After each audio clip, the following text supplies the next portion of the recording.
नमस्कार जोहार, मैं मोहम्मद सिराज, आप देख रहे हैं लाइव 11 न्यूज।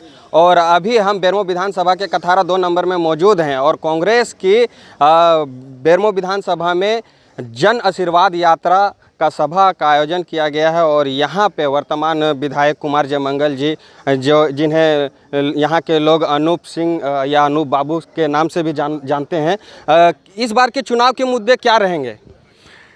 चुनाव का मुद्दा मेरा विकास का काम रहेगा। चुनाव का मुद्दा राजेंद्र बाबू का संस्कार, जगन्नाथ महतो जी के संस्कार, चुनाव का मुद्दा पंडित बिंदेश्वरी दुबे जी के संस्कार के तहत जो बेरमो को सुरक्षित रखना है वो रहेगा। बेरमो एकजुट रहे, एक साथ रहे और बेरमो आगे बढ़े, यही मुद्दा रहेगा। जी, आपने बहुत अच्छी अच्छी बातें कही, स्थानीय लोगों के बारे में 1932 का भी चर्चा किया, लेकिन ये बेरमो विधानसभा में 3 जोन सीसीएल का भी है, प्लांट भी है, 2 बीटीपीएस सीटीपीएस, लेकिन यहाँ के स्थानीय लोग पलायन भी हो रहे हैं, यहाँ के लोग पलायन हो रहे हैं, इसको लेकर के क्या? पहले क्यों नहीं पलायन करते थे? पहले तो यहाँ पे आते थे लोग। कोल इंडिया इसीलिए बसाया गया था कि रोज़गार मिले, डीवीसी इसीलिए बसाया गया था कि रोज़गार मिले। 940 के तहत नौकरी कौन नहीं दे रहा है? केंद्र सरकार। फीमेल वीआरएस स्कीम के तहत और मजदूरों की बहाली क्यों नहीं हो रही है? केंद्र सरकार। मेडिकल अनफिट का मामला कहाँ अटका हुआ है? केंद्र सरकार। लोकल सेल का मुद्दा आउटसोर्सिंग के तहत दबाया क्यों जा रहा है? डिपार्टमेंटल पैच ख़त्म क्यों होते जा रहे हैं? केंद्र सरकार। ये तो केंद्र सरकार को जिम्मेवारी लेनी थी। जब राज्य सरकार ने अपनी ज़मीन को केंद्र सरकार के हवाले किया था तो यही सोच कर किया था कि यहाँ पे रोज़गार मिलेगी, और मिला भी जब तक कांग्रेस की सरकार थी। डीवीसी में बहाली हुई, कोल इंडिया में 4th ग्रेड की बहाली हुई, फोरमैन की बहाली हुई, मैनेजर्स की बहाली हुई। आपको टीवीएनएल प्लांट, पतरातू प्लांट, ये सब किसका देन है? ये सब कांग्रेस पार्टी का देन है। उसके बाद कौन सा प्लांट केंद्र सरकार ने बैठा दिया? इसी बात की तो हम लड़ाई लड़ रहे हैं कि भैया आप बैठा भी नहीं रह रहे हो नया प्लांट, आप लोगों को रोज़गार भी नहीं दे रहे हो, और आप लोगों को यहाँ से उजाड़ना भी चाह रहे हो।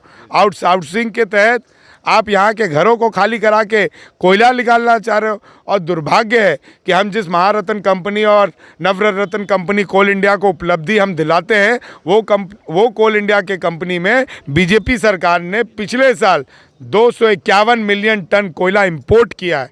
अगर कोयला इंपोर्ट कोल इंडिया करेगा 251 मिलियन टन, जिसका production capacity CCL, BCCL, NCL, ACCL से ज़्यादा इंपोर्ट का कैपेसिटी हो, तो वहाँ पे सीएसआर के माध्यम से काम होगा, 1948 पार्लियामेंट्री एक्ट के माध्यम से काम होगा। यही तो बात हम भी कह रहे हैं।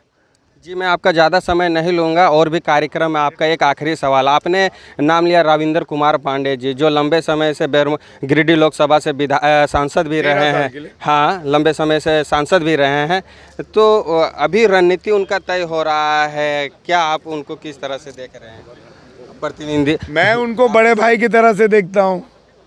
वो अपने आप को प्रत्याशी के रूप में, भाजपा एक परिवर्तन यात्रा के तौर पर भी उनका भी ये चल रहा है। परिवर्तन यात्रा कवर करने गए थे। जी जी, गए। 10,000 कुर्सी लगा था। ईमानदारी से बताइएगा कितने लोग बैठे हुए थे?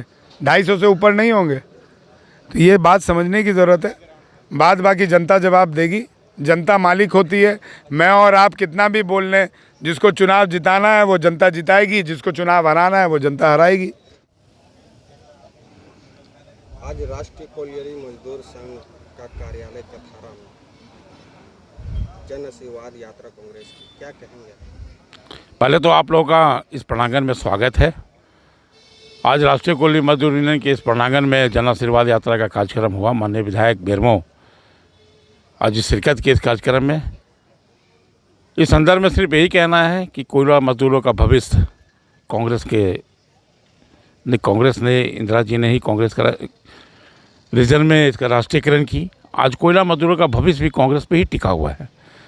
और अनूप बाबू, उनके पिता स्वर्गीय राजेंद्र प्रसाद सिंह जी कोयला मजदूरों के भविष्य को हमेशा सुनिश्चित करते रहे, और हमें विश्वास है कि अनूप बाबू के नेतृत्व में ही कोयला मजदूरों का भविष्य सुरक्षित रहेगा। ये जिस तरह से सीसीएल में आउटसोर्सिंग को बढ़ावा दिया जा रहा है, क्या कहेंगे? नहीं, आउटसोर्सिंग का बढ़ावा तो जब से ये भाजपा की गवर्नमेंट 2014 से आई है, उसके बाद निरंतर हम लोग, इस बार भी कथारा में भी आउटसोर्सिंग करने का पैच को देने का बात हुआ था, लेकिन हम लड़ाई लड़े अनूप बाबू के नेतृत्व में। आप देखेंगे सीटीओ नहीं था यहाँ कथारा कोलरी का, जिसके चलते माइंस बंद पड़ा हुआ था। आज निरंतर 6 महीना के लगातार प्रयास से, विधायक जी के प्रयास से सीटीओ कथारा को मिला और आज हम लोग यहाँ डिपार्टमेंटल पैच भी चला रहे हैं। लेकिन ये सरकार जो केंद्र में बैठी हुई है वो अडानी और अंबानी के हाथों सब चीज़ को बेचना चाहती है और निरंतर सारे उद्योग धंधे को निजीकरण की ओर ले जा रही है, उसमें कोयला उद्योग भी समाहित है। माननीय बेरमो विधायक कुमार जयमंगल सिंह का जो इस क्षेत्र में, बेरमो विधानसभा क्षेत्र में जो विकास हुआ है वो धरातल पर दिख रहा है। बहुत अच्छे पैमाने पर विकास हुआ है। रोड, पुल, पुलिया, हर तरह के विकास किए हैं जो पूरे बेरमो में वो चीज़ दिखने को मिल रहा है। लेकिन जो प्रत्याशी का नाम अभी घोषित हुआ है, जो पिछले पूर्व में वो सांसद भी रहे हैं, उनका नाम भी सामने आया है कि बेरमो विधानसभा से वो भी बीजेपी से चुनाव लड़ना चाह रहे हैं।